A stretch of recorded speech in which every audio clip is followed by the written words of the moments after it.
Hello, duckies! Hello, and welcome. Good morning, good afternoon, good evening, or whenever it is you're listening. Welcome to, it is episode 4 of the Ducking Review Show. And this week we're going to be talking about Jurassic World, having a look at second teaser for the Star Wars film, The Force Awakens. Yeah. And also Monsters Interception. Monsters Dark Continent. Yeah, and looking at Maltese Falcon. Were we saying Falcon? Falcon. What would Tomato. it be? What's The English? Maltese Falcon. Right. And now I can read off my notes because they've loaded. Where do your notes live? They live in an app that takes a while to load, and I was flitting between things because we've had some tweets, so I was just trying to get them back up. Are we going to do them first? Yeah, I feel like correspondence we can start with. This only just touches upon a brief couple of things that we talked about in past episodes. Go for it. Have we really had tweets? Yeah, we have. Yeah, Jesus. from P Mason 85, and he says, "By the way, I saw F and F7, Fast and Furious 7 the other night. Fast 7. It was shit, total shit. Some of the worst dialogue in any film ever." Oh wow! So we were wrong. Well, no. I don't think we ever said it was going to be brilliant. No, We said is that kind of the point of it? Like, that it is bad? That sort of movie, it's never going to be, I don't know, it's a good movie about a car car movie that's good. Carrie. Carrie. Oh, not Carrie. That's not the one. No, Christy. Yeah. Carrie. Begins with a C. We said it wasn't going to be any good, but we liked it for that, didn't we? I mean, this does not surprise me. I don't doubt for 1 second that your comments are true. Interestingly enough, it's, how successful Fast 7 is. It's now the 5th most successful box office film of all time. Which is nuts, isn't it? It is. But then a film like this kind of is what you'd expect to be in that. No, it's not at all, is it? I think it's completely, it's made more money than the last. It's made more money than Frozen. It's made more money. That wasn't very good though. Yeah, but it was popular. It's more money than the last Harry Potter film. That's bonkers. It's mad. So is it mainly because of the review we gave it? I think so. Probably. Yeah. I think because that guy died, probably, and so it's made people go, "Oh, we'll watch this." I don't know. Maybe it's just a weird thing, isn't maybe it? people love it so much that they've gone to watch it loads. Twice. Yeah. No, 7 times. I don't know. 7 times. Maybe that's a thing that the Fast and Furious fans do. You watch it that number they rewatch of times. it. So Fast 1, Once. watch it once. Fast and Furious Tokyo Drift, you watch in Japan. Yeah. While you're obviously. drifting. Whilst drifting in and out of consciousness. Yeah. So, that's quite interesting, the comment that P. Mason 85 gave us. I mean, fair enough, probably is pretty bad dialogue. Yeah, I don't doubt it. But I still like the look of it. And I'm going to watch it. We should do it one day as a We will. And we're going to watch it because of it being bad. Yeah. Because it's bad, we're going to watch it. We're going to bloody enjoy it. So there. Yeah. And what have we been up to? Oh, we've all done some stuff together, haven't we? Sounds weird. Yeah, it does a bit. We went to the cinema and we watched Held Hands. Avengers 2. Age of Ultron. Is it actually called Avengers 2? It's actually, in this country, it's called Marvel Avengers Age of Ultron, I think. And in this room, it's called Avengers 2 Age of Ultron. Yeah. We watched it, and it was good. I bought popcorn. Don't often do that. I ate Rebels. Yeah, you did. Matt ate 2 bags of sweets. No, I didn't. I Minstrels. I had a bag of minstrels. And then we had we had them later on, didn't we? Yeah. The after party. The after party. Yeah. Going to the after party. Did we like it? Yes. How did we feel when we left? Yes. Awesome. It was good. It's not perfect. Yeah, obviously there was a couple of bits that I felt looked bloody ridiculous, but there was only a couple of bits, and it tries to do so much. We've all said, I have anyway. I'm just going to make it for all of us. I said that I want to watch it a few times. I cannot give it a review without watching it multiple times. But was it bad? No. No, it's good. Did you feel like the reviews that we've been reading about the film were fair? I felt like they were a bit unfair. Depends on what review you read. I mean, I'd say that like a lot of the criticisms that have been laid at it, which are that it spends a lot of time setting up other films. So you've got little bits that are setting up Civil War, you've got little bits that are setting up even further into the future. You've got that in there, and what people are saying, and I do kind of agree, that it doesn't let it be its own film on its own terms. It's got to set up these other bits. Whereas Avengers 1 was felt more like they were building to that, and that didn't set anything up after it, really, did it? Avengers 1, you had all these films, they were building up to that. Then after that we had Iron Man 3 and this phase of Has the Avengers film like the core, but the rest of the Marvel Cinematic Universe surrounds, or...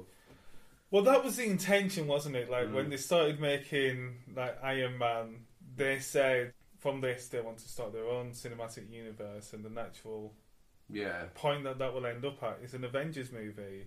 But it's gone on. Which obviously, because it's so successful, you know, like they were never going to then stop making the movies. No, so they carried on making them, and everything. For the most part, they're good. Do you know what I mean? But there's a couple of ones like Iron Man 2. I didn't really rate that much. It was alright. I hear Thor 2's not very good, but I've not seen it. I liked it. It's alright, it's alright. But they're meant to be like the two worst ones, aren't they? And this is up there with, you know, upper end of like their output. We've had a tweet in from P Mason 85. Again. So which is good. We shouldn't be shooting him down for that. Please, we need more people to tweet us in. He says, Age of Ultron, great film. Not as good as I wanted it to be, though. Previous Avengers and Captain America films were better films. Both Captain America films I disagree better. with that. I'd say Winter Soldier is the better film because it was interesting. It was different. First 2/3 were really good and interesting, and then the final act where it's like generic flying monsters, flying baddies, something's happening in the sky, it's a massive action scene. That's kind of, you know, where they go to in every movie. Yeah. Well, it seems to be, for the most part. And so it was like really interesting and different because it was kind of like an espionage sort of film up to the point where massive action scene at the end. Yeah. And I suppose that's how these films, you know, that's the formula. What do we think was better than the Age of Ultron film out of the other Marvel cinematic films? I don't know. I'd say it's as good as the first, mostly. Well, we would spend a bit of time afterwards discussing Guardians of the Galaxy. Thank you, Mental Block, which I thought was better. Yeah, definitely. That's the best one. But then that's, as I'm saying, it's become kind of formulaic. Yeah. That's different, although that they'd still have the same sort of ending, big battle. Yeah. But that was different in the sense that, like, even the setting being more setting in space. Yeah. But they aren't heroes. They're like anti-heroes in a sense. Misfits and Muppets. Yeah. Well, no Muppets in there. I love that. Like Gonzo. You finally find out what race Gonzo is. And he's like in that. He's a Chitari or something. I'm a Muppet! Right. But yeah, so, I mean, we thought that Avengers was good. Yeah, we're going to watch it, I guess, some more times and maybe when it comes out on Blu-ray. We're not going to give it a score now, but we liked it. Go and watch it. Not that our opinion would ever stop. Someone's going to watch that film. Everyone's going to watch it. It's been tipped. No, they're not. They're all watching Fast and Furious 7. Well, this is being tipped to be like massive, innit? Like some people are saying maybe the top grossing film ever and overtaking Avatar. Yeah. Which I don't think it will, because with Avatar, you had to watch that film in 3D. And to be fair, I'd rather not watch a Marvel film in 3D because I don't like 3D. That's fair enough. But Avatar was, you need to watch this in 3D. That was its thing. It was good. And like with 3D, that's like an extra £5 or something. Yeah, it's a lot of money. That's the cinema's way of reeling in more cash. But also that'll be like why that's the highest grossing film. Because of the bigger price tag attached to the entry. So I'm not sure like this, you know, in terms of bums and seats, it might be roughly that. But no, fair enough. in terms of gross, it's hard to say at this point. But it has made in like 3 days in the worldwide. Not in America, it's not out there yet, but in the rest of the world, something like 200 million in its opening weekend outside of America. All agree that's a bit of a success. That's mad. Yeah, that's a lot of money. And it is a big year for blockbusters, and this episode continues on that theme, really, leading into Jurassic World, which is, I think, going to be... Oh, God, I don't know what I think this is going to be. Right, let's just start with the beginning. So, directed by... Colin Trevorrow. Trevorrow, did you look... I looked him up. He's done nothing. I know. He's done some television. And a film, I wrote it down, Safety Not Guaranteed. Yeah, so he's... I've heard of that, but I don't know if it's any good. Gary Under Crisis, TV movie, a reality show, Home Base. I'm sure that's not it's the so shop. Strange, isn't it? I know that this film is being produced by Spielberg, but I don't know if that's just as producer and he doesn't have anything to do with it. I'm sure he's involved in it creatively, at least a little bit. But then he was in Jurassic Park 3, and that wasn't so great either. I know the heavyweightness, I guess, or the sort of previously. It's not even worked John upon. Williams though. It's No. like the music. It's maybe in the writers, which is Rick Jaffa and Amanda Silver. Right. I hope I've said that right. Is it Jaffa? Or is it Jafar? Can I see? Anyway, Jaffa. Jaffa, like Jaffa cake. yeah, like Jaffa cake. But they're married, right? I'm sure that's got nothing to do with that anything. doesn't matter. No, they're married. How dare they be Don't married? hold that against them. But so obviously it's one of the only it's the only film within the Jurassic Park saga that is nothing to do with any of the Michael Crichton, thank you, books. And Really? yeah, nothing at all to do with any. But Jurassic Park 3 based on one of his books? Jurassic Park, 3. the third one. Oh, I don't know, because I know there's Jurassic Park: The Lost World. Yeah. That's it. And then Jurassic Park 3. Yeah, I totally forgot Jurassic Park 3 even existed. Well, there as we a go. film. I think that was like seen it. standalone, but that wasn't Right. Spielberg, and that was its own thing. But it did have Dr. Grant in it, didn't it? Yeah, and it was all right, but not brilliant. And that must have come out in about 2001, I think. But they've written together Dawn of the Planet of the Apes, Rise of the Planet of the Apes, obviously Jurassic World, Avatar 3, the pre-production writing, Right. and Avatar 2. Right, so they're quite heavy hitters there. That's what I mean, yeah. The Planet of the Apes, the second one especially, was amazing. I loved it. The Yeah, Rise of the Planet of As the my Apes. dad calls it, Monkey 2. Yeah, Rise of the Planet of the Apes was alright, but the second one was really, really good. Yeah, my mum liked it. Well, there you go. After protesting massively to not watch it, I want to see people dressed in monkey suits. Completely has no idea how far technology's come in terms of special effects and CGI. What's people in suits though?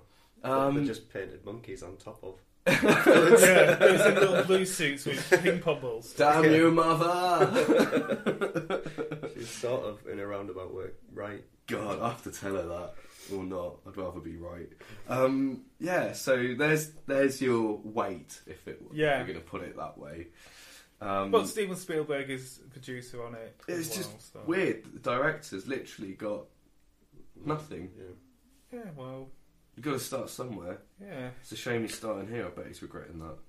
Maybe not. It might be good. I mean, so if we talk about the trailer a little bit, it starts off all the footage we've seen. That was my biggest criticism of it. It was basically the same as every other trailer. Pretty much except you get to see more like Chris Pratt from Guardians of the Galaxy is in this film, and you get to see him with his raptors, and he's Raptor Squad.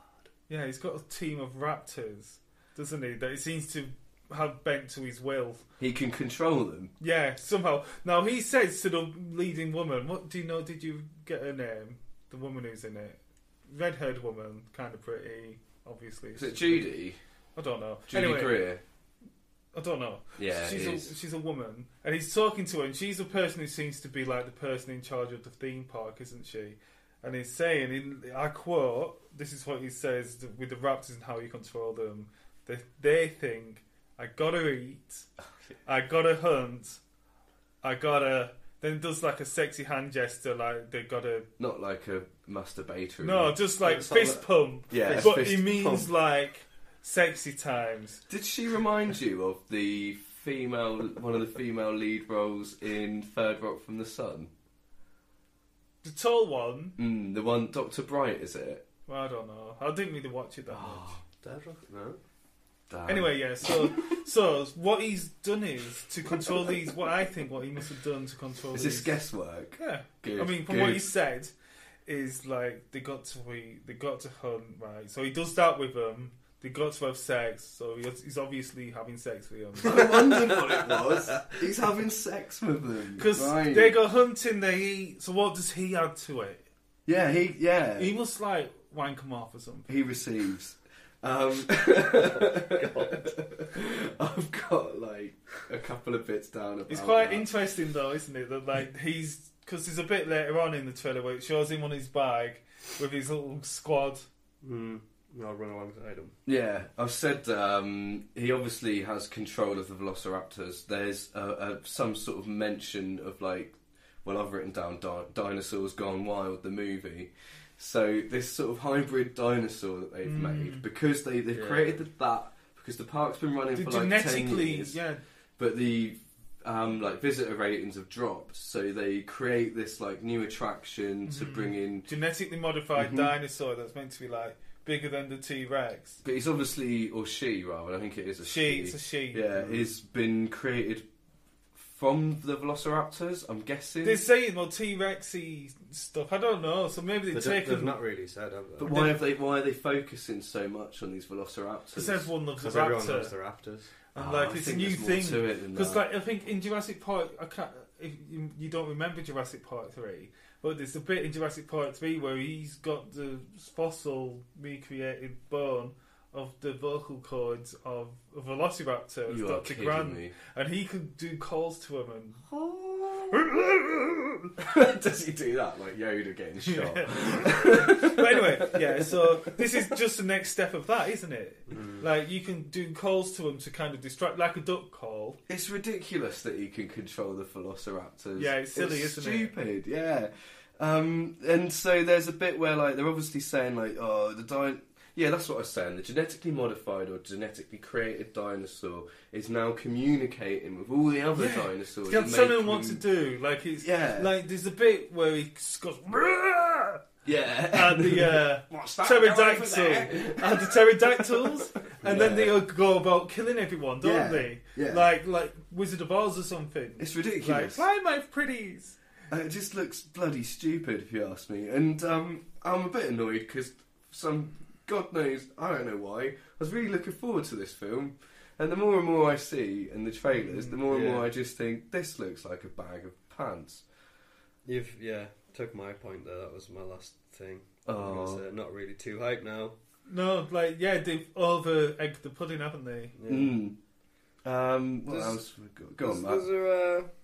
I don't know his name, but there is a returning cast member in it. Who? The original genealogist, I think that's the word. The scientist. lab guy. Yeah, I think he's called... what's he called? Is it Mr. DNA? Cartoon man? No, it's an actor. I think his character name's Dr. Wu.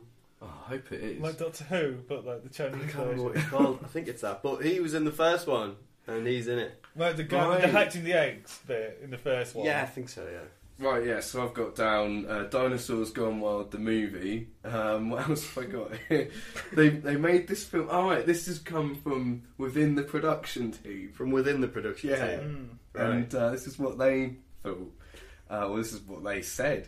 They only made this film up, or the main point of it being a genetically created dinosaur, so that they could make a dinosaur toy that only they could sell. Like a trademark. Yeah, because the problem they had last time was although people wanted the dinosaur toys, the proper JP toys, but obviously not everyone's got that much money. It's just a bloody dinosaur. People are just buying their kids any dinosaur as cheap as anything, which is fine, good.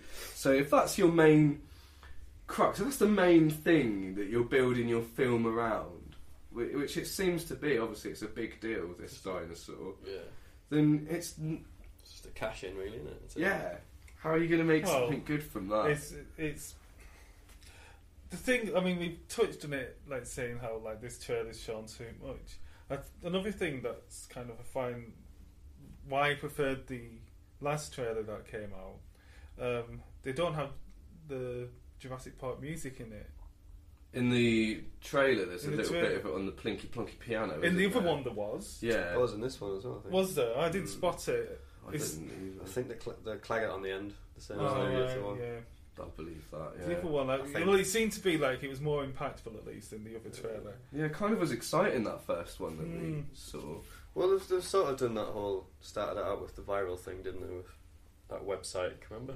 Oh god, yeah, that was really cool. It was about park opening and it was a carry on mock website, wasn't it? Yeah, and then they did the Super Bowl spot, and that was pretty exciting. And yeah, they did a teaser after that, and it's like you say, the more and more is coming out, you're starting to think, yeah, it doesn't look very good. This no, it doesn't. My biggest gripe with it is it doesn't look like a Jurassic Park film. No, it's gone from like the first one was more of a survival horror almost film, where they had to escape, and they're on this island and it's all gone wrong, so they have to get off there. This one just looks like an action film. Yeah, they're shooting and blowing things up everywhere, and some of the smartness is missing. Well, it doesn't look like it's going to be very tense or anything. It's nothing. Matt's sad, weird, isn't it? Matt's sad today. Bad. It all saddened our hearts. It could be good though. Yeah, we don't know, do we? The writing there's some good writers in it. Hey, there's that. Anyway, I don't want to talk about it anymore because it's going to make me annoyed. Should we give it a score? Lee? 3. Right. I'm gonna, sound really confident with that. Well, confident. Kind of. I'd be like 2 maybe, but I want to be optimistic and I want it to be good, so I'm going to say 3. Just because it's my anticipation for the film. Right. So my thoughts are that it's probably going to be like a 2 out of 5. Right. But in my heart, I'm going to say like a 3, just because I want it to be good. Because what we did is we mixed 2 things that you can't mix together for our scores, which is anticipation and expectation. But we're sticking to it. So, Matt? Yeah, I'll put a 3. A 3. Like we've already said, I was really excited when it was first announced and everything, and it was coming out, but the more I see, the more sort of downtrodden I get about it. It's really sad. Yeah, Jurassic Park was amazing, the first one. I love that film. I've watched it quite a lot of times. Yeah. Every time I watched it, I still think it looks good. It looks good even That's now. the other thing. It's getting slated for this, isn't it? The CGI looks pretty poor. Yeah. Just bring back puppets, man. Yeah, bring back. They still look cool. I mean, don't the they? thing is, we'll come back to that point in a couple of minutes, I think, about bringing back puppets and things. Oh, we will. Oh, yeah. Bloody right. And that, So. oh no, I need to give you my scores. Yeah. We do need to do this by, 2. Right. Swiftly on. Swiftly on to the next film. Still I don't want to talk about it anymore. Star Wars Episode 7.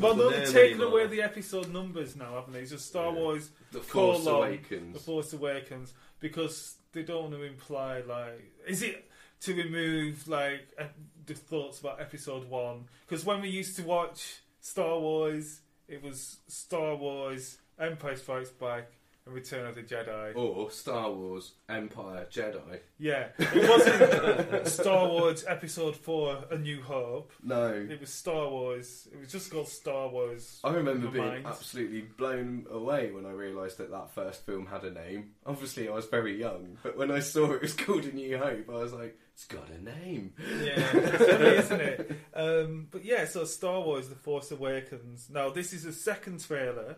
Yeah. Second teaser trailer. But the first teaser trailer, which was really good. Shall we talk a little bit about that? Yeah, well, it's directed by... I mean, I know it seems silly to go over this, but we do it for everything. It's directed by J.J. Abrams. I always say Abrams. J.J. Abrams. Now, we talked about John Williams not being involved with the music for Jurassic Park. This is why. because he's doing music for something much better. Star Wars. So it's got the old John Williams effect. Okay. It's written by Lawrence Kasdan. Yeah, written by Lawrence Kasdan. Really important. This is the most important thing that I read when all this guff was coming out about this film. Because he wrote Empire Strikes Back. Massive pause there. Return of the Jedi. Bing! Raiders of the Lost Ark. Bing! Yeah. He didn't write on the prequels at all. Bing! So, they've gone back to, the classic. It's even because obviously George Lucas isn't involved. So Bing! Yes. So, he wrote the original Star Wars film. Mm. So he did do something good once. There's a reason why everyone hates him now, because he did do something good. Yeah. And then, Got to make dreams to break dreams, Lee. That's true. But, so this guy, he wrote Empire, Jedi, and Raiders. So, he's ace. He's brilliant. And I guess if we're going to look at... He also sounds like he could be one of the characters as well, doesn't he? Yeah, Lawrence Kasdan. He really does. Oh wow, that's cool. Oh, maybe that could be a measure about whether a film's going to be good. A Star Wars film will only be good if the people that are making it sound like they could be characters. Even the name that I can never say for some reason. J.J. Abrams. Yeah, he sounds like he could be a character. Could be Gungan. Yeah, it could Jar Jar Abrams. Oh God, no! You've just insulted him so much. Okay, Abrams is directed. Abrams or Abrams? Abrams. I can't do it. It's not Abraham. There's no A behind the H. Oh God, I don't know why. Abrams. Let's look at what he has. You did it. That was it. You did it. Abrams. I'm doing it now. I'm back on form. Star Trek Into Darkness, which we always called Star Trek Into Star Wars.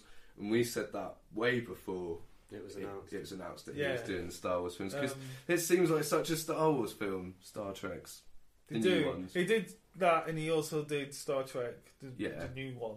So he did them two films. Super 8, brilliant. Notably, Super 8, which is very 1980s Spielbergian, very so kind of so. E.T., Goonies. I know that he didn't direct Goonies, but he was involved. But very seems very much of a Star Wars sort of period in cinema, which is why, to me, it wasn't Star Trek that made me think, wow, they got a really good director. It was that.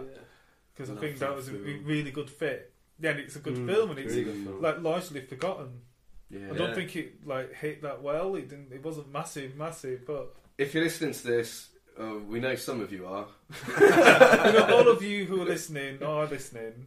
Go and watch Super 8. And if you've seen it again, if you've already seen it, watch it again. Yeah. If you haven't seen it, go and watch it. It's brilliant. Yeah, and you'll just look at it and think how this guy managed to get that sort of feel.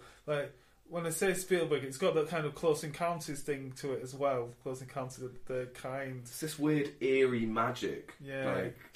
Disturbing. Voodoo. Yeah, but it's it's exciting, but it's a bit scary. And as a kid, that's the kind of magic that you're interested in. You don't want anything too terrifying, princessy.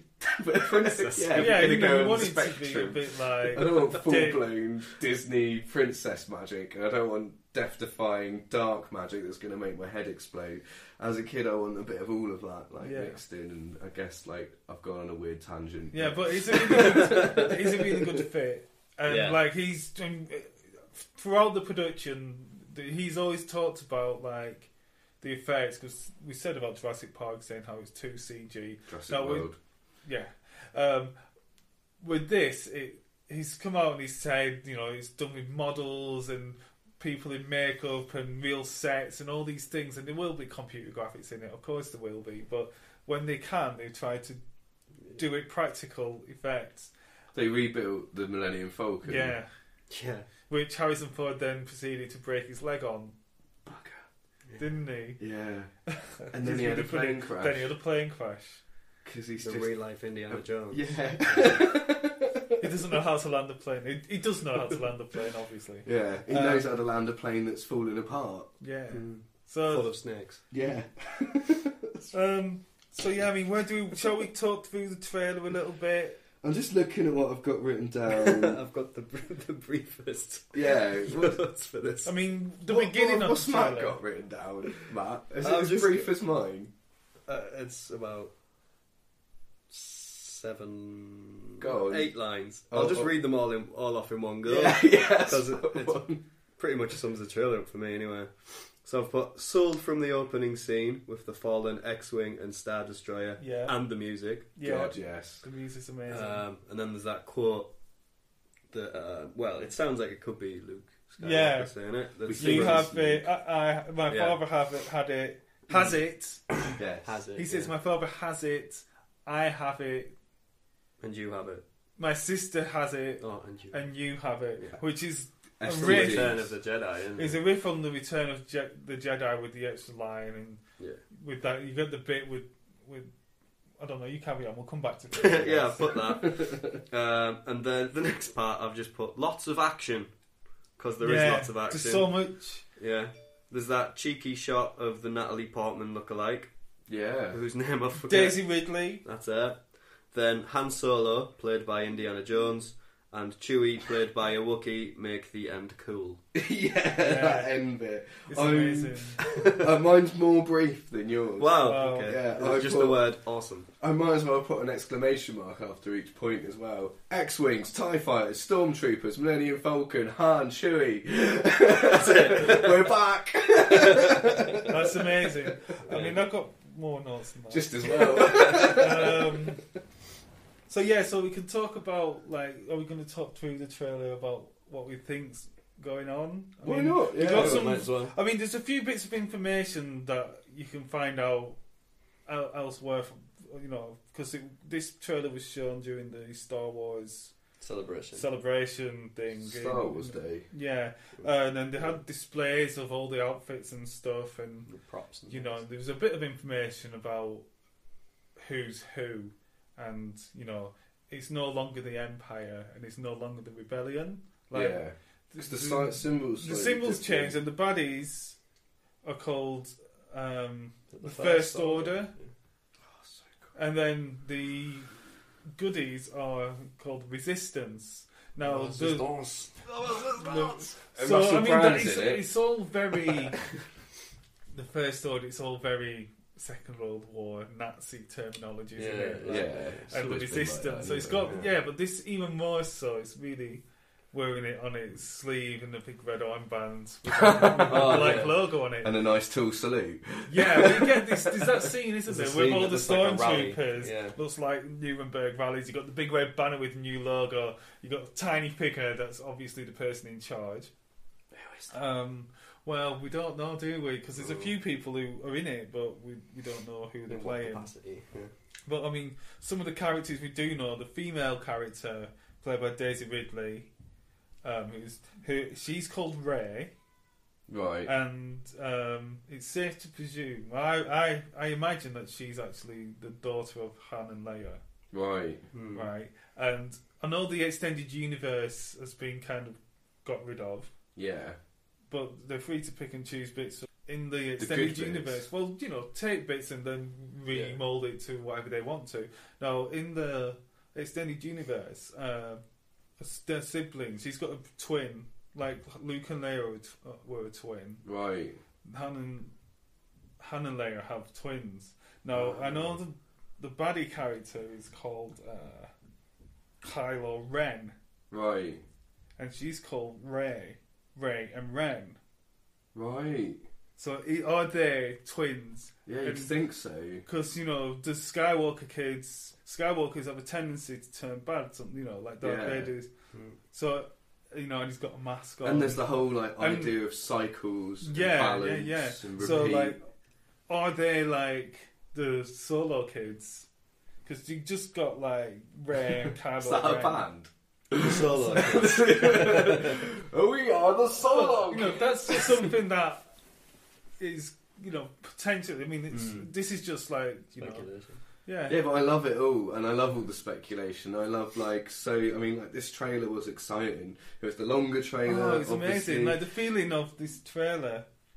It made me almost cry, and you, Matthew, and also another friend of mine sent me the Nolan, watching... Oh, yeah. Oh, Matthew McConaughey. Yeah, Matthew McConaughey, yeah. That was really funny. Watching the trailer, crying, and I was like, I felt like... But you see a lot of comments on video feeds and stuff of people saying how it made them cry, especially the Han and Chewie bit. Yeah. I mean, and people saying how, like, Chewie hasn't aged and Han Solo looks so old. Yeah. But then, like, Wookiees live for, like, 400 years. Yeah, I know. So you know. Was that were they nitpicking? Because that's a stupid just nitpick. People saying that, who say, oh, look, Harrison Ford looks really old, but Chewie doesn't look any older. And you do think that, but then if you bother to, like... Yeah, that's actually look into it. Yeah. That's a stupid thing to say. Yeah, they won't just forget about that. You know, they won't just think, we didn't pretty graze in his Wookiee hair. Is that what happens though? We don't even know. Do we know what an old Wookiee looks like? Yeah, we don't. You never see a grey-haired Wookiee. Maybe they just don't go grey. So we don't even know. We're probably spending way too long on this person. We don't even know. Yeah. So, I mean, going back to what's happening in the trailer, so you do see some of Kylo Ren with his lightsaber out, with his funny lightsaber with the side pointing which I like, which was again a bone of contention for the geeks. Yeah, like, well, I'm a geek, so no, but like, why are people bothered if they redesigned a bit of lightsaber? It looks amazing. Haters be haters. Yeah, it looks like a broadsword. Haters be hating. You know, and I love the way it looks, and it looks that's kind of even more fierce than a normal lightsaber does, doesn't it? Because it's all a bit like crackly and scary. I mean, what else do we see in this trailer? We see Oscar Isaacs. He's the guy who flies the X-Wings. Yeah, that's cool. He plays a character called Poe Dameron, and he quoted Oscar Isaacs as saying like he has been given a mission from a certain princess. Oh God! Right. Is and he's he obviously only hope by any chance? Don't know. But he's obviously in the New Resistance, in the new, slightly redesigned X-Wing fighter. We see him flying over that planet, over that lake or whatever it is. That's really, really cool. Yeah, that bit. I've rewound it a few times because I wasn't sure. It's just the way the shot goes, but I'm not sure if it is. Does it look like they're coming out of the water to you? I was wondering that, or brushing down and come back up. You see, the thing is, in the first trailer, you see him going straight along that water, don't you? And in this one, I think he's flown down and swooped up. Yeah, because the way they're angled, it looks like they're coming out of the water. But yeah, no, sounds crazy. I think it's kind of. We know they can go underwater though, but you need a Yoda to get them out. Yeah. A Yoda. Just one each. But yeah, so like he's a new kind of Wedge, but looks like he's going to have a bigger role. Yeah. Like Wedge Antilles, not like a wedgie. Yeah. So he looks really cool, and he's a really good actor. Then you got John Boyega, who's the black dude who's in the Stormtrooper outfit. Again, all the geese are kicking off. Why is there a black Stormtrooper? Yeah, and if you don't like that, we're all racist. If you don't like that, you're stop a racist. Listening. Yeah. I want you to be a listener. Yeah. Go away. Grow up. But we see him as a Stormtrooper with his helmet off. No, so the speculation is he starts off as a Stormtrooper and then something happens and he's like, screw this, these guys are bad, and just does a runner. Or is he doing a Luke? And yeah, well, who knows? We don't know. So even those people that do have their weird racial opinions of what can and cannot be a Stormtrooper might even be pleased themselves when they find out that he might not even be a Stormtrooper. Yeah. And then we see a couple of shots of that new robot, BB-8. Oh, he's so cute. And that's what they've got right here, right? Well, I mean, that's a real robot. That robot come out on stage at this Star Wars celebration, and it's a ball, and it's got an head. With a hat. His head It's got an R2-D2 head on the sphere that moves independently of it. Yeah. So, like, that's mad.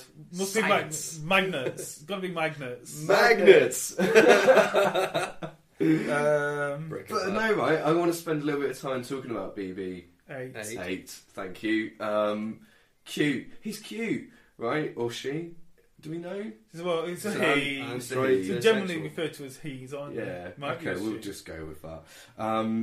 it's cute, like really cute. Number one toy at Christmas. You've got like, yeah, I know what I'm getting, that. And there's the whole like, in the prequels, they were trying to appeal to that like childlike audience with Jar Jar Binks. Yeah. I do not want to ruin this podcast and spend too much time talking about him. Don't then. He was not cute.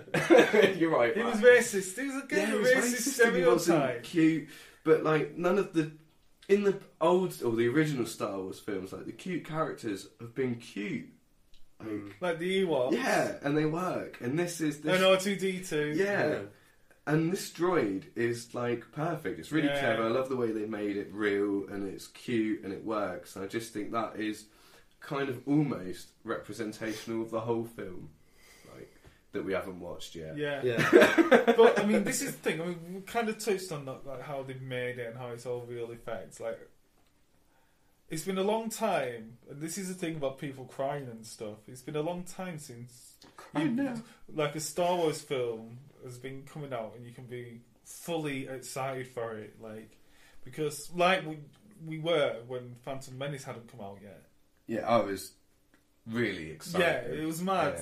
Yeah, but like the other ones in that trilogy, was like, yeah, I'll go see it. I hope it's better than the last one was. But you knew it was easy for that to happen, so you were right going to watch it. Yeah, because it might happen. You know what I always hoped when I went in it, what I always thought would make it alright? If the Millennium Falcon was in it, it would make it alright. If it just came back. If it was just in it, like flew across the shot, I'd be like, yes! Like, really, honestly, that's totally true. And I always like spent like time looking for it. But it's never there, Lee. No. Nor were your hopes. Yeah. But this film has the Millennium Falcon in it. Because there is an amazing bit. You got the amazing bit where you see it. I mean, you had the bit in the first one where you see it fly over the camera, does a roll, and it's followed by 2 TIE fighters. No, in this trailer, you got the bit, again, where it's flying through the desert, probably on the same planet that Star Destroyer is on, the same desert planet. Jakku it's called, yeah. And it flies in the exhaust port of Star Destroyer. Looks like a Star Destroyer or something. I think it is. And into that and down its exhaust shaft, chased by a TIE fighters, but it's totally like reminiscent of when it's flying through the Death Star in Return of the Jedi. Shaft in that. It's totally like, and it's just like, this is Star Wars. Well, it's Star Wars, it's what it does. Yeah. And that bit was amazing. Like fist pump, kind of high five. Jurassic World fist pump. Yeah. You gotta do that, you know.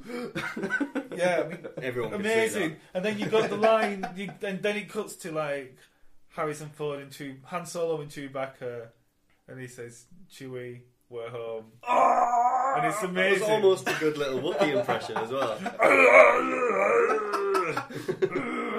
Anyway, I don't know where to begin. That was cool. Like he says, "We're home." Chewie, we're home, which is weird because they're like, right, so has he not had? No, he hasn't. Someone else did Lando keep it? No. This was a long time ago that I read in a this. galaxy far, far away. Don't say it. If it's an actual spoiler, don't say it, because I know you read some dodgy stuff. No, I didn't read any of that. Oh, right. No, I didn't read any of that. There was some spoiler shit going around. I didn't read it. I didn't want to know. But all you know is that they lost it. Right. He lost it. And like a dodgy game of dice. Yeah, it's going to be something like that. And he's got it back. Gets it back. Anyway, Lee. I mean, there's a lot in this trailer that we haven't even mentioned. Oh, there's loads. Like, you got the shiny Stormtrooper. There's so much stuff in this trailer. Enough time. And it just quickly cuts between it all and just shows so much without telling you anything. And, like, I'm so excited about this film. Like, nothing else, you know. Like, it's a 5. If it was out, you know, it's a 6. I'm so excited about this film, like really excited about it, and like we've reached our first 5. Wow, from I Lee. thought Skyfall was a 5. No, you gave it a 4. You said you felt like you couldn't give Not it a Skyfall, 5. No, Spectre. Spectre. You said you couldn't give it a 5. Why? Because we don't know what's going to be like amazing. Yeah, right, like okay, 5's got to be special. You've found your 5. Yeah, straight away. It's been a 5. You know. So now from now on, right? Whenever you give something 5, I'm going to go Star Wars. As good as Star Wars, and you'll go 4. Yeah. Right. Matthew? I'll put 5 as well. 5? Yeah. I'm going to give it a bloody 5. Oh, top marks. 5, 5, 5. Yeah. Dun-dun-dun-dun.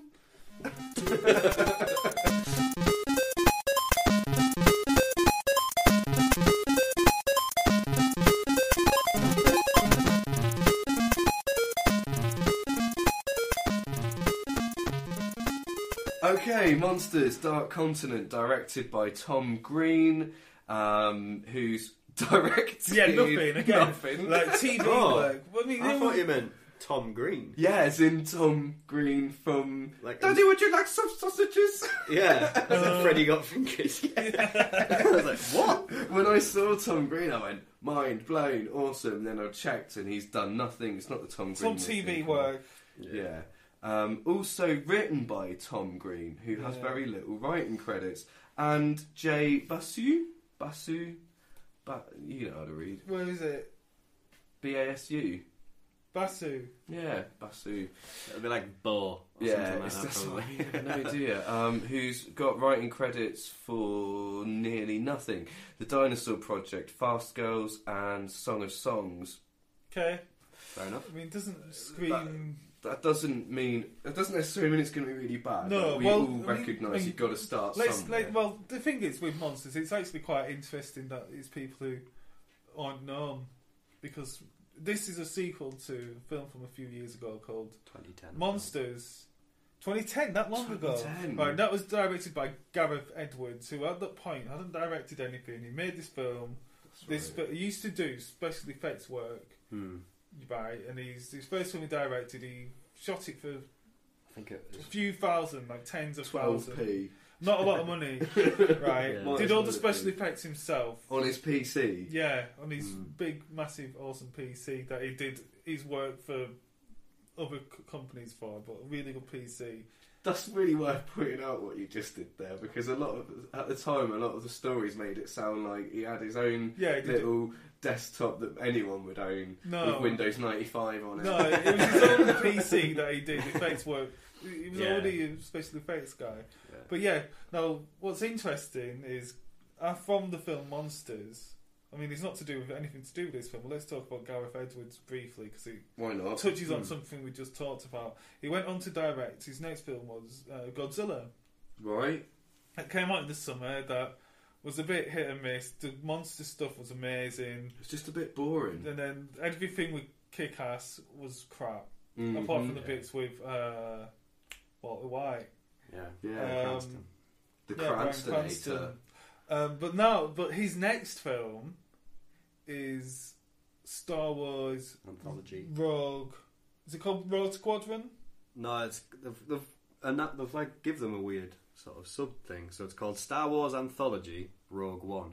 Rogue One, that's it. Rogue Squadron's a computer game. Yeah. But yeah, so he's brilliant computer game, by the way. Brilliant. He's gone on to from making Monsters, from not having done anything, to have a moderately successful hit, but got noticed, to doing Godzilla, massive tentpole, something that was flawed but good, and then from that to Star Wars, like the in between Star Wars films. So just because these guys haven't done anything, all I'm trying to say is, don't mean that they're rubbish. What's weird with this is that, like, Monsters you could see as like being almost in a way his baby. Like, that's what launched his career in many ways, or a new type of career as a director, rather than just some guy that does special effects. So you would think that if there was going to be a sequel, anyway, in my mind, that he would come back to it and right, I've got everything that I need now to make what I want to make, the film I wanted to make. Yeah, it did. It was called Godzilla. Yeah, I guess so. It's not like he went away from making monster movies. True. And, like... But so is this the studio that owns this? This is no, I don't think there's anything to do with it. I mean, what I think is quite interesting is the first Monsters film is kind of a indie road movie set on the backdrop of there's these monsters, alien monsters that live in this contagion area. Have you seen it? I haven't. I've been wanting to, it's good. and I keep forgetting to watch it. No. It is good. I've heard it's quite scary. It's really good. Yeah, I think it's really good. It's a bit like... It's a bit long in places. It's a road movie, and it's really interesting when you see what he actually did to the film. Because the special effects he did wasn't just like these monsters, and the effects look amazing, but they would shoot it in Mexico or wherever it was that they shot it. I think it's meant to be like Central American region, and he'd then using like After Effects or whatever program he used, he would put in like, you know, like biohazard signs and just put them in there, like little effects Details, and stuff, because they couldn't afford to make them as an object, so you put it in post, you know. It's genius. Yeah. Like, it's really clever. A lot of time to do that. Yeah. But that was like really like a road movie. What about this film? This film looks like Call of Duty. I've put like, mate, I don't know if I'm the wrong person to like really be given my thoughts on this film. It looked like another pro-war film. See, you've picked up on what I've said. My first point was, so it's Americans going to what looks like the Middle East. It is the Middle East. To fight, in air quotes, monsters. Yep. And I said, doesn't sound a little propaganda-y at all. Well, I mean, the thing is, it depends on... Hang on, was that the sound of hammer hitting nail on head? Well, I mean, from the trailer, you don't know what their angle is. Well, you see them sort of fighting against monsters at some points, but there's also a kidnap at one point. There is, well. yeah, but someone gets kidnapped by a local. Now, but what I'm trying to say is, like, what is the angle that these filmmakers are going at? We don't know yet. You know, is it pro-war? I mean, it's obviously like... The trailer's set up to look pro-war. Whether the twist is that it isn't. Could be. So it reels people in, and then it's just like, bam, bloom. But you're bam, bloom. It's like, bam, bloom. There's a lot of things are, though, you know. When someone's writing something, and it's about aliens, and it's about whatever, I mean... But what's interesting is they filmed it like a war film. Yeah. It's all washed out and... I've just noticed something, actually. The writer also wrote Misfits. The TV show? That makes sense. Because my next point was, they're supposed to be the American army, but when you look at the people in it, I was like, I recognise these faces. And I was like, hold on. All of these are British and Irish actors. Yeah. Nigh on all of them. And I was like, that's a bit weird. So maybe that's where the link... Yeah, because some of them... Misfits was on... Was it Channel 4 or E4? Yeah, I think it was Channel 4. And I know that some E4. of the cast were in... I think one of them was in Misfits and one was in Skins. Right. Yeah. So the link's probably so there's an indie sort of... There's a real indie thing. Thing I mean, it's interesting, like, because you got... What you got with this plot of this, like we're saying, like, it's set in the Middle East, and what they're fighting an invading force, right? And the people who live there are the ones who are getting bombed as they're trying to fight these big monsters. Yeah. Is the people the inhabitants who live there are getting like bombed. Yeah. You know, that is quite interesting. It is, and because it is the same as, or you know, it has a lot in common with how things go down in these places. Like the people who live there are like. They just live in the wrong place, and there's these other people fighting, and they're the ones who are getting killed. Always. Yeah, that's what happens. That's the casualties. And so that's what this story's about. Kind of cool. It's kind of interesting. It kind of reminds me a little bit, like, not 100%, but a little bit like Starship Troopers. Yeah, there is. Yeah, it's got that kind of... It's not over the top like Starship Troopers was, but it's got a very similar... Kind of or Aliens even. Like the American Marines against... like us versus the world. American Marines versus the like monsters from space. So you got Starship Troopers, you got Aliens, you got this, you got probably a lot of other stuff as well. We've gone on like a complete opposite tangents. I think how I thought we were going to talk about this film. You thought we were just going to panic completely, didn't you? Yeah. Well, the thing is, I watched the trailer like 3 times. Right. On my first one, I thought this looks pretty bad, and then I watched it again and thought I should write notes now. Right. And thought, we're going to have started looking who was in it. And going back on that, actually, Johnny Harris and Nicholas Pinnock, I think that's how you say his name, were both in Fortitude, which has just finished on Sky. Which I like. Which was awesome. Johnny Harris was also in This Is England. Oh, yeah. Which is good. Is he playing This Is England? Was he just in the TV series now? I'm trying to think. He was Lol's dad. Oh! Yeah, the one who's a bit rapey. Oh, God. Because he's really good at playing nutty people. He's a horrible, scary man. Yeah, he punches someone in the trailer, so I don't know. He's obviously a bit of a nutter in this as well. Yeah. And the other person I said who was in Skins was Joe Dempsey. And he's Gendry in Game of Thrones. Yeah, so you know what I mean? It's these actors, isn't it? Yeah, they're like British actors that have sort of started out in indie TV and things like that, and they've, like you say, popping through into the mainstream quite a bit now. God, is this going to be like a dark horse? It could be. I heard you. It's the first thing you watched it. Just go, this looks like shit. It did, but then I've kind of gone back and looked at it again, because you can't just do one look at. If you're going to talk about a trailer, you've got to watch it a few times. Agreed. And you've got to look for the positives in it, and potentially it could be good. Well, we're going to watch it. I mean, what's interesting, something else that's quite interesting. Go on. Is like they've taken the same kind of setting of these, it's set in the same world, but they're telling one story was these two people trying to get from one side of the zone to the other side of the zone, and this one is set in a different part of the world, and they got their own story to deal with.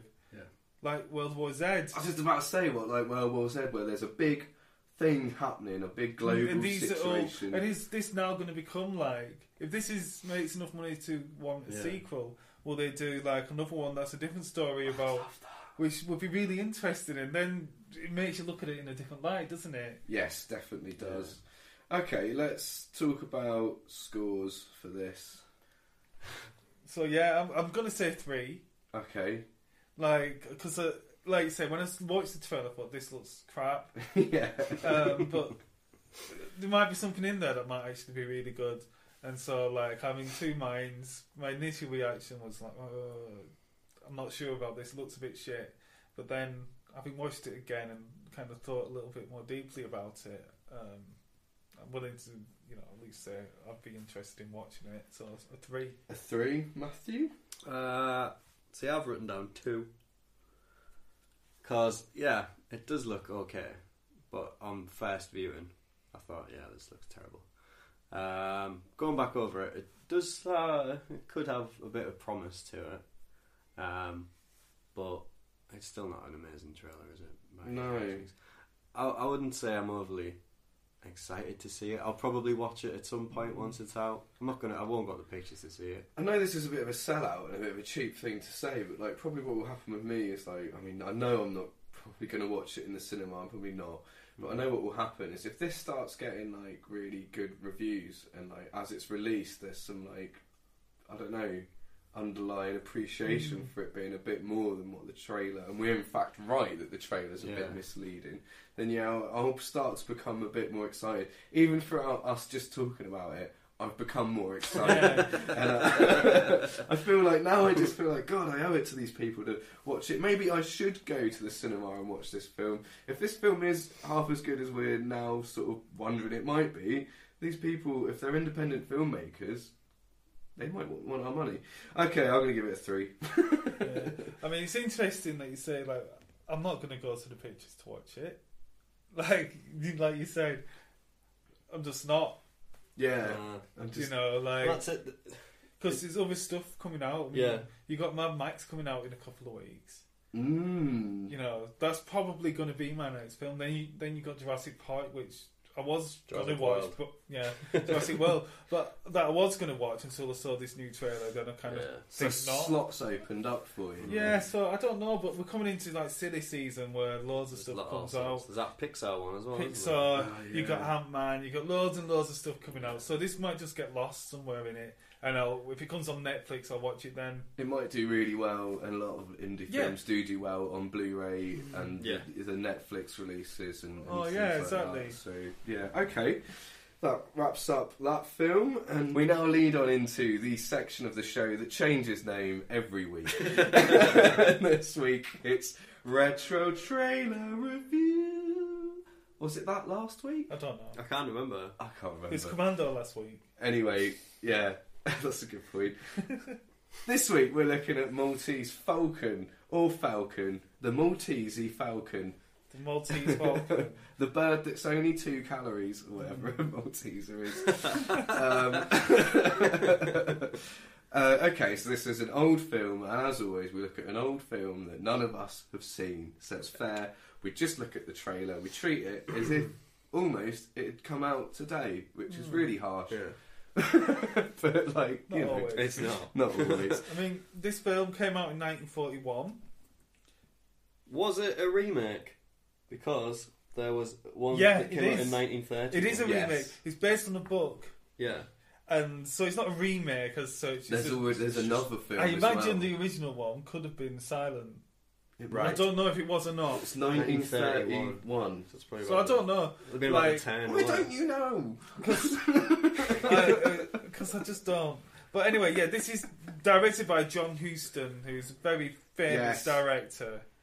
He directed westerns and he directed lots of stuff. Have you got some stuff there? No, I wrote down too many. Too many. Too many great titles. He's also... So many. You might have seen him in Chinatown. Really? He's in Chinatown. Right now? The film from 1970-odd. He's in Chinatown. Oh, I was thinking of Big Trouble in Little China. No, the film with Jack Nicholson. Yeah. If I hadn't seen the trailer, we could have watched I've got on my Skybox to watch. Chinatown? Yeah. Oh, it's awesome. I love it. Anyway, so he directed it. That's what we're Stars doing. Humphrey Bogart. Now, go on. My dad loves him. Well, who doesn't? I've never seen a film with him in. Wow. Casablanca. Correct. Yeah, I need to watch that. You Yeah. do.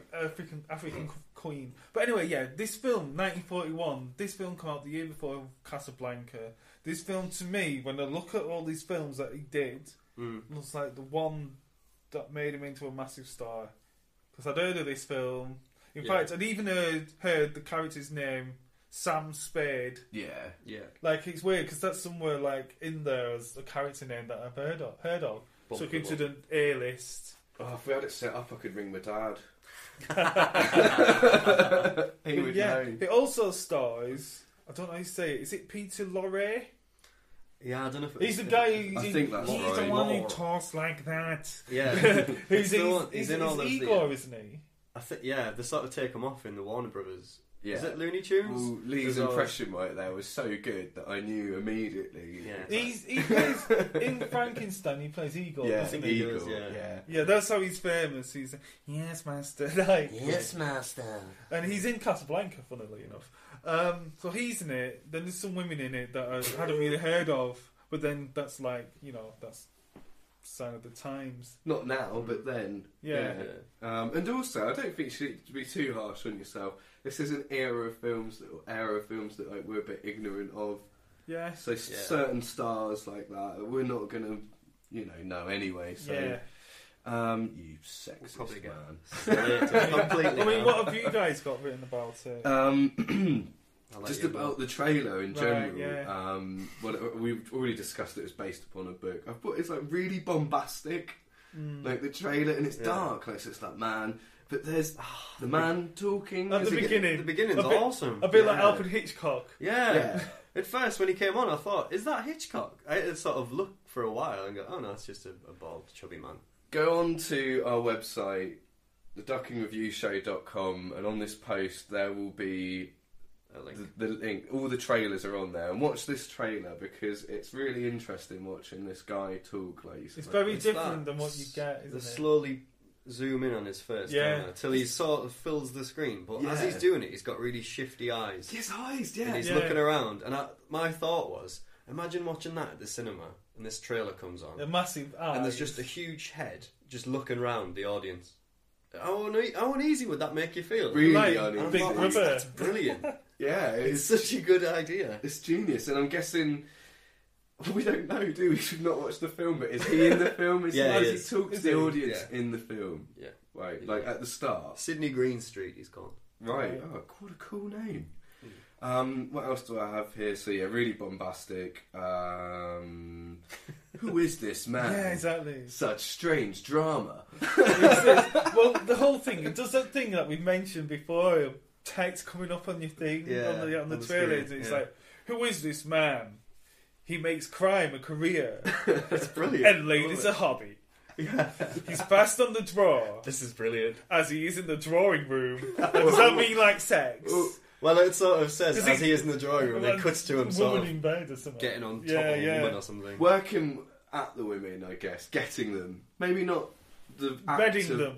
Being with them is pretty fast, but I think like getting them into bed. He's quick. This guy's a dude. And then he says, Humphrey Bogart as the most ruthless lover you've ever met. Mary Astor as the most exciting woman he will ever meet. Then it says, it's Dashiell Hammett's greatest novel. Yeah, the writer. Yeah, that's the guy who wrote it. Analog. And then... Paper Sounds. Yeah, Paper Sounds. And then? Such amazing adventures. Such strange drama. That's the bit that made me laugh. It's a masterpiece of mystery. Humphrey Bogart, topping his smashing success in High Sierra, which must have been his last film, which I've never heard of, which leads me into like my thoughts about this must be the film that really made him famous. Yeah. I'm just going to believe you because I've got no way of arguing it. Then after that, it just lists all the people in the cast. Yeah. Does it look good? I think it looks really good. I like a bit of film noir. Yeah. And I think it looks really good. And I definitely think we should seek it out and watch it. We're getting a list of these films now.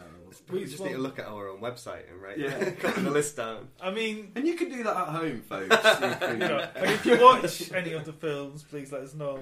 I mean, we should definitely watch Butch and Sundance. We should definitely watch this. I'm not that bothered about watching the Wild One. No. Not really. That didn't blow me away, but this one looked really good. Do we have any final thoughts about it before we score it? One thing I've put... they don't make trailers like this anymore, which is true. And we say that every week. Harks back to Jurassic Park. Do you know that font when you said they've put the text up there? I swear to God, that's the same font they used for the Jurassic Park logo. Oh, that's really Just imagine it in colour. Yeah. But that wasn't the point. It's a bit wider though, I just put it in bold because I thought it was a good thing I spotted. But, I really like how on it, because it's the Maltese Falcon, it keeps cutting back to this part where there's sort of a silhouette of a bird flying towards the camera. Yeah. And I thought, man, I bet that was sort of groundbreaking at the time. I bet it was really hard. I bet it was a bugger to do. Yeah. I bet they were really pleased with that. Because they sort of use it as like a mask, don't they? So there's all of the stuff happening inside. Yeah, it's as a transition mask, isn't it? Yeah. It's nice. It's really good. It's cool. Should we score this? Yeah. We haven't scored it. How much do you want to watch it? I'm going to say 4. Yeah, I've put 1 to watch it, 4 out of 5. Looks like good old-fashioned mystery drama. Great Sunday afternoon viewings. Oh, yeah, exactly. Yeah. That's it, isn't it? Like Lawrence of Arabia. Yeah. But not 4 hours long. Yeah. I'm going to give it 4 as well, and I've put, really, really want to watch this. Going to buy the Blu-ray, along with Butch. And probably... Well, you should check Netflix, because... It's probably on there. It could be on Netflix. I really like Blu-rays, and I know these are going to be cheap. Yeah, but the thing with old films from the 1930s or 40s, you can only clean it up so much. Yeah, but it'll still look better on Blu-ray than it will on Netflix. Yeah, definitely. That's my opinion. I'm going to stick to there. Well, I want to watch it on VHS. That would be cool. On a CRT telly. Because that's what cool kids do. Such hipster. Yeah, so hipster. Right. Okay, that pretty much wraps it up. We're available, or this show rather is available on iTunes. It's also available on Stitcher. As mentioned before, you can go to theduckingreviewshow.com. All episodes, all videos are on there. And also our series of retro trailer reviews. We do a whole series of it. I mean, you're not really... And also on the website, we got all the images that I made for the trailers. True. Lee's been doing some beautiful for the podcast. Beautiful work. Today's is really good, isn't it? Yeah, today's is really good. We'll tweet that out again. Yeah. We've already done it. We've already done it, but when you listen to this, it'll be Friday and it would come out week anyway, it doesn't matter. It'll happen again. You can also tweet us at DuckingPod. You can email us at theduckingpodcast@gmail.com. Thank you very much. Yep, cheers. Good night. Bye. Quack, quack.